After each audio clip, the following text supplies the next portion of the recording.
Hello there and a very good evening and welcome to the news tonight, where we get you the day's top stories from India and across the world in the next 30 minutes. I'm Tracy Shilshi and let's start with the headlines. Prime Minister Narendra Modi finally speaks out on the Dadri lynching incident, endorses the president's message on tolerance and plurality at a campaign rally in Bihar.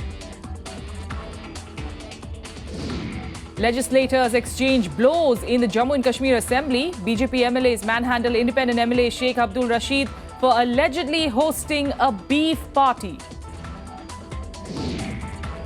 It's a first for India's armed forces. The Indian Air Force prepares to induct women in combat roles and increase the number of women fighter pilots. And security is tightened on the Indo-Nepal border. New Delhi tells Kathmandu to resolve its trade blockade amid continuing protests over the new constitution.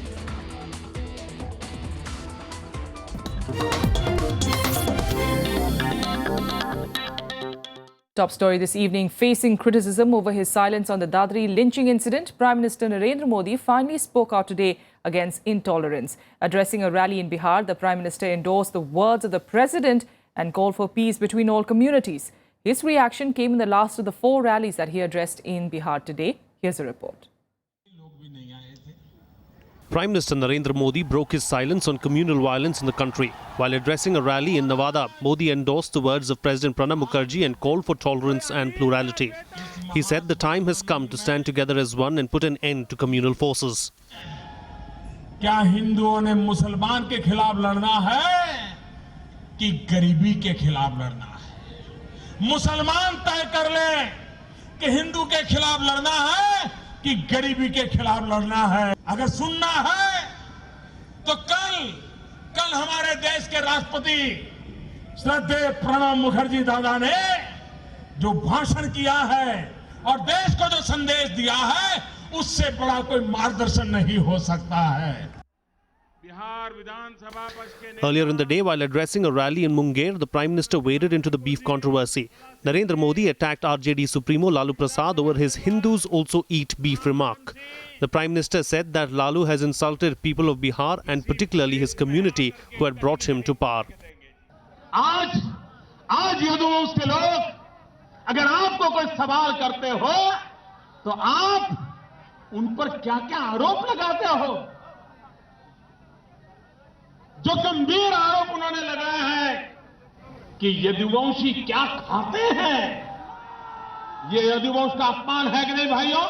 The Prime Minister tried to make a connection with the youth and appeal to them to throw the present government out of power for the development of the state. क्या बिहार को और अधिक बर्बाद होने देना है? बिहार की तबाही से बिहार को मुक्त कराना है तो 60 साल तक जिन्होंने बिहार के भविष्य को रौंद डाला है, क्या ऐसे महास्वार्थ बंधन को अब बिहार में जगह देनी चाहिए? The Prime Minister also took the opportunity to slam the Congress party, saying it had lost its force and potential in the state. और एक कांग्रेस पार्टी भी जब सामने से उसकी आने की ताकत खत्म हो गई है तो पिछले दरवाजे से आते हैं. The Prime Minister is likely to make a night halt in Patna today and meet BJP's Bihar-associated poll managers and core group to review the electoral strategy and assess the situation. Bureau Report, Rajya Sabha Television. Meanwhile, leaders of the Grand Alliance, RJD Chief Lalu Prasad Yadav and Chief Minister of Bihar Nitish Kumar addressed election rallies in Jammu and Aurangabad today. Both leaders took on the BJP star campaigner, Prime Minister Narendra Modi. RJD President Lalu Prasad Yadav lashed out at the BJP and its star campaigner Narendra Modi during his rally in Jammu in Bihar. The caste factor was back in focus as Lalu responded to Modi's Jungle Raj barb, saying that it was instead time for Mandal Raj Part 2 in the state.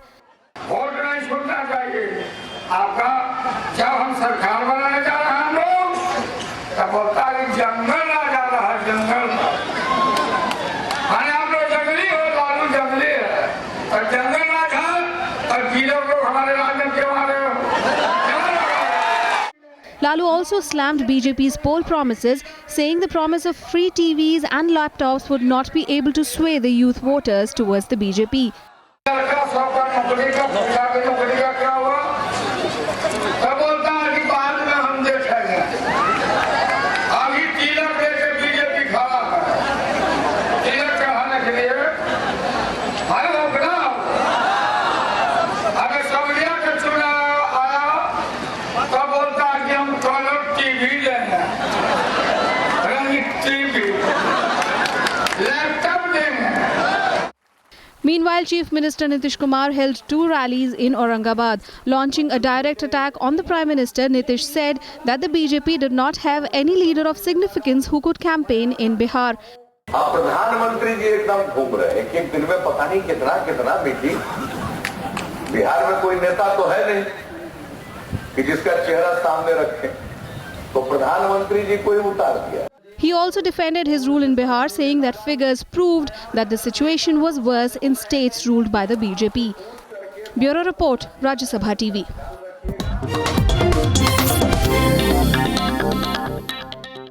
On to other national news now. In the Jammu and Kashmir Assembly witnessed drama over the beef ban row today. BJP MLAs assaulted independent MLA Sheikh Abdul Rashid inside the house for hosting a beef party to protest against a ban in the state.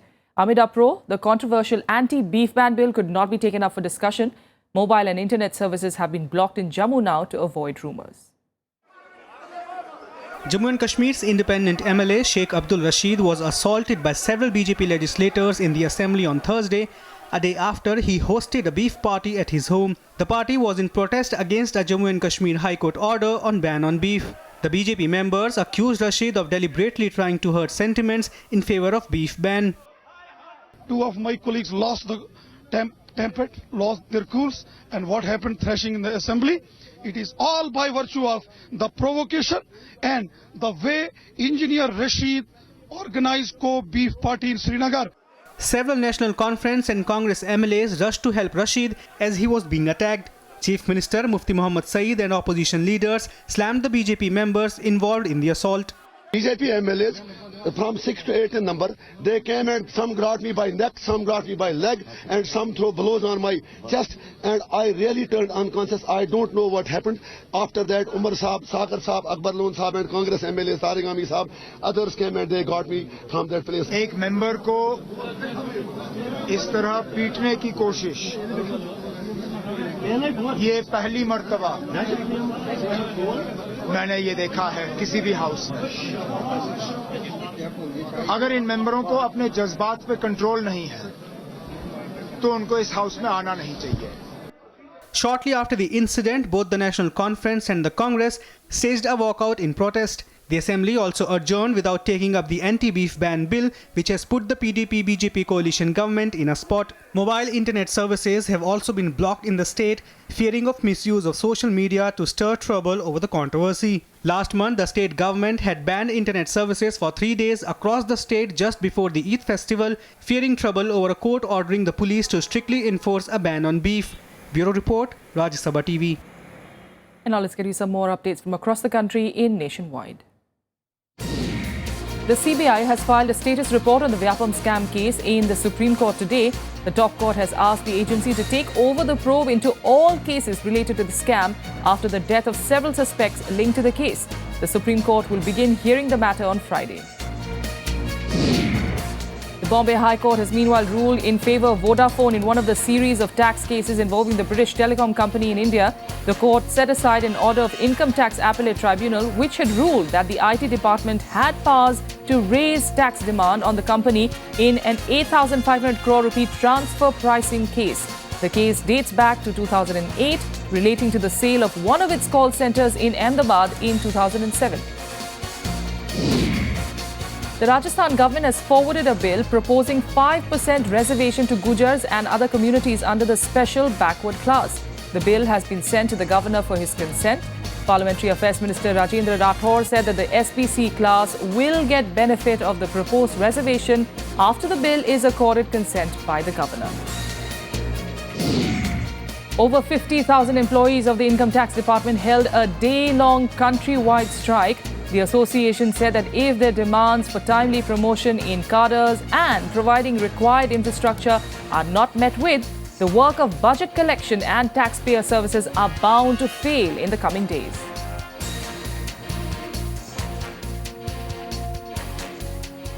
With a quick break, but still ahead, Pakistan is ready to resume unconditional talks without preconditions. India insists on the dialogue based on the UFA agreement.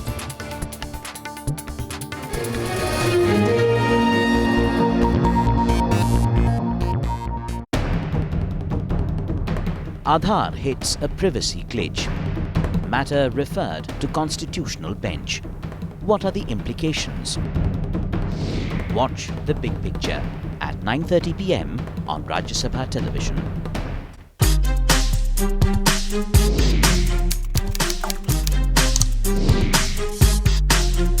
Get live Rajya Sabha session.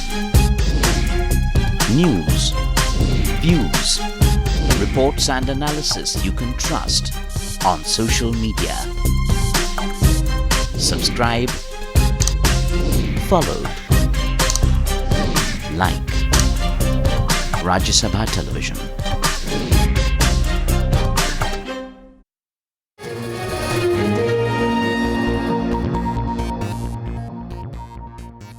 Welcome back to the news tonight. Now, in a first for India's armed forces, the Indian Air Force will soon induct women in combat roles.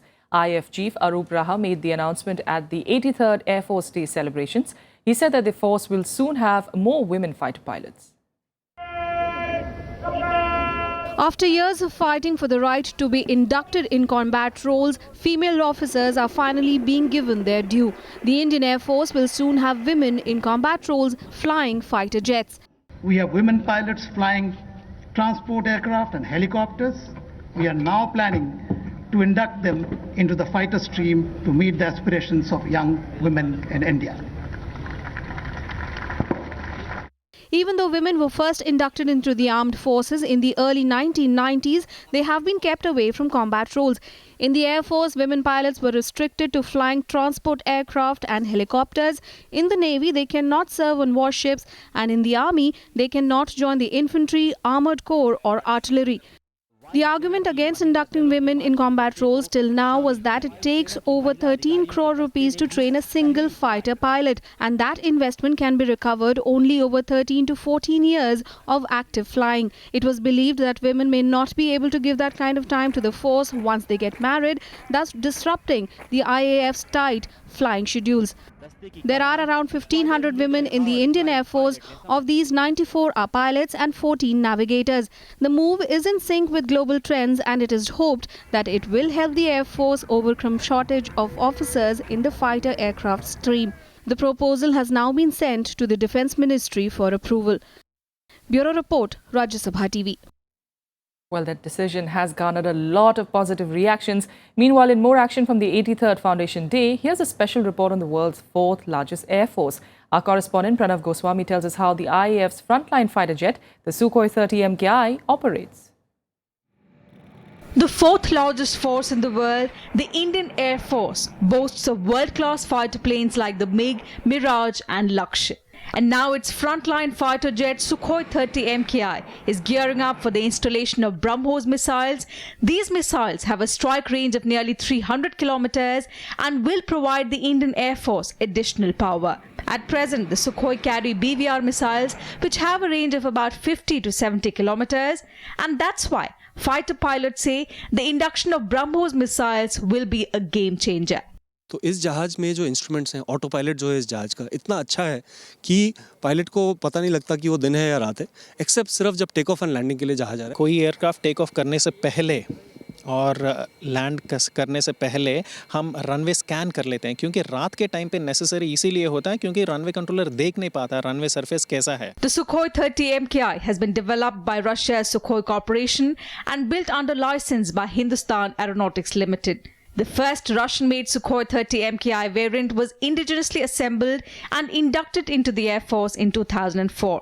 The Sukhoi jets have a range of 3,000 kilometers without mid-air refueling and over 8,000 kilometers with 2 refuelings. They can carry up to 12 missiles, including a combination of air-to-air and air-to-surface. They can also carry up to 32 bombs, and that's why they're also called air dominance fighters. एक network होता है radars का, जिससे early warning मिलती है हमें, और उसके बाद टैक्टिकल रेडार्स होते हैं, नेटवर्क ऑफ मिसाइल्स होते हैं और air defence and air dominance aircraft हैं हमारे पास। Su-30 आपने देखा, नाइट फ्लाइंग, डे फ्लाइंग, हर तरह से हर रोल में सक्षम है। The Air Force presently is one of the 4th largest air forces in the world, and it is well respected and well feared all over the Air Force. At present, India has 200 Sukhoi jets. These will soon be converted into 4.5 generation jets equipped with next generation radar system software, integrated touch display and a helmet mounted display. This will be done under the Super 30 project, on which the DRDO and the Sukhoi Design Bureau have already begun work. With inputs from Pranav Goswami, Bureau Report, Rajya Sabha TV. On to international relations now, and India has put the onus onto Nepal to end the ongoing trade blockade at the border. The External Affairs Ministry said that the growing anti-India sentiment is a cause of concern for the centre. Nepal has tightened security at the border with India as protests continue over its new constitution. The government is now mulling to airlift fuel to tackle the crisis. It's been nearly 2 months since the agitation began. The trade blockade at Indo-Nepal border has now snowballed into a diplomatic row after Nepal moved the United Nations seeking global help to resume trade of essential items. A section of Nepal's political spectrum has been accusing India of deliberately choking supplies. With thousands of trucks stranded at the border, India has denied the charges, putting the onus to end the crisis on Nepal. The need of the hour is Nepal has to set its house in order and has to reach out to its own people in a spirit of reconciliation so that the border obstruction, which is currently obstructing movement of traffic from India to Nepal, is eased at the earliest. From Nepal side, no issue, just to want friendship, because, you know, our trade relations, it is such unique one. 70% on an average, we are based on India. And we are not only landlocked, from 3 sides surrounded by India. This is the only way. Without the support of India, we can't ease the life of the current problems of the peoples of Nepal. India is also concerned over the growing sentiments against it in Nepal. There have been protests against the blockade, blaming India for the crisis. But Nepal's envoy to India said that Delhi has a key role to play to end the logjam. We do recognize that there is a growth of anti-India sentiment in Nepal. And this is something we are seriously concerned about. There is no doubt about that. There is no two ways about that. But who is responsible for this? I mean, that is the question that needs to be asked. Who has stoked this anti-India sentiment? And why has this anti-India sentiment peaked? Because of what is happening on the Nepalese side of the border. Because the constitution-making process was not seen as a fair process by some sections of the Nepalese population. And they are the ones who have decided then that, look, we are not going to accept this, we are going to protest against this. And as a result of that protest, some goods from India, which Nepal needs, are not able to go through. But the blame is being shifted as if it's India which is responsible for this kind of a thing. India is not responsible for this at all. The Nepal government has set up a panel to hold talks with the agitating Madhesi community, but there has been no breakthrough in the talks so far. The community has threatened to continue protests if the government fails to come up with a concrete plan to settle the matter. Bureau Report, Rajya Sabha TV. Meanwhile, our other neighbour, Pakistan, has once again pushed for its 4-point peace plan with India. Its foreign ministry said today that the Pakistani government is ready for talks without any preconditions. New Delhi has said that it is also ready for talks, but only under the UFA understanding. Pakistan is ready for talks again with India without any preconditions. In a weekly presser, the Pak Foreign Ministry said on Thursday that the 4-point agenda put forth by Prime Minister Nawaz Sharif was the most suitable way to normalize relations between the neighbours. As the Prime Minister said, these proposals are on the table, and hopefully sooner or later India would realize the wisdom in these proposals, and because these proposals provide a way forward, they provide opportunity for reducing tension and resolving all outstanding issues between the two countries. Khalilullah Qazi also added that any kind of dialogue with India in the future is not possible without Kashmir. Relations को normalize करने के लिए बातचीत बहुत ज़रूरी होती है, और हमने कभी भी बातचीत से मुँह नहीं मोड़ा. हमने हमेशा ये कहा है कि जब बातचीत होगी तो तमाम इश्यूज़ पे होगी, उसमें कश्मीर भी शामिल होगा, और बातचीत से पहले शराइत लगाना मुनासिब नहीं है। हम उन शराइत की बेसिस के ऊपर जो है बातचीत नहीं करेंगे। पाकिस्तान जो है बातचीत के लिए अगर उसमें शराइत ना हो और कश्मीर इंक्लूडेड हो तो हम तैयार हैं। In response, India too said it is ready for talks with the neighbor, but on terms agreed upon at Ufa. Ties between both countries have hit a new low post the cancellation of the NSA-level talks. And continued hostilities by Pakistan at the international border has further strained relations. Bureau Report, Rajya Sabha TV. With that, another quick break here, but still ahead, the Nobel Prize for Literature goes to an author whose work has not been published in her home country.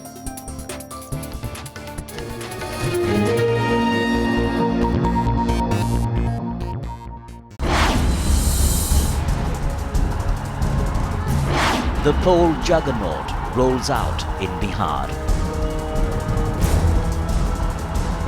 Modi's NDA takes on Nitish's Grand Alliance.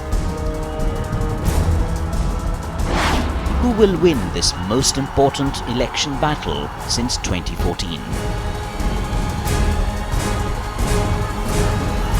Watch Verdict 2015, Monday through Saturday on Rajya Sabha television. The electoral wars have already taken over the hoardings, where both parties have plastered the walls across the city and across the state through their posters. महिलाओं की समस्या सबसे बड़ी क्या है बिहार में? महिलाओं को सुरक्षा चाहिए और क्या चाहिए? जिया हो बिहार के लाला। सड़क है, पानी है, बिजली की प्रॉपर व्यवस्था है। इस इलेक्शन में कोई बात नहीं कर रहा। जिया है बिहार के लाला। हम लोग के क्या फायदा होगा? डेली कमा रहे हैं, डेली खा रहे हैं। जो काम अभी आप अनाउंस कर रहे हैं, वही काम 10 साल में क्यों नहीं? गुजरात के ढोकला बहुत खा ले, आप लिट्टी चोखा बिहार के खाइए। Watch Bihar Nama on our election special only on Rajya Sabha television.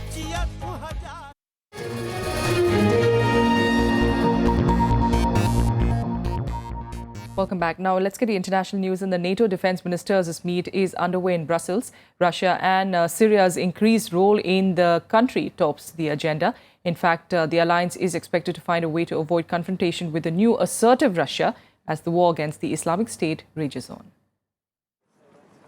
NATO defense ministers are meeting in Brussels to assess the situation arising out of Russia's increased military activities in Syria. NATO said it is concerned about Russia's use of cruise missiles as well as its airstrikes. Turkey says Russian jets recently violated its airspace. NATO is able and ready to defend all allies, including Turkey, against any threats.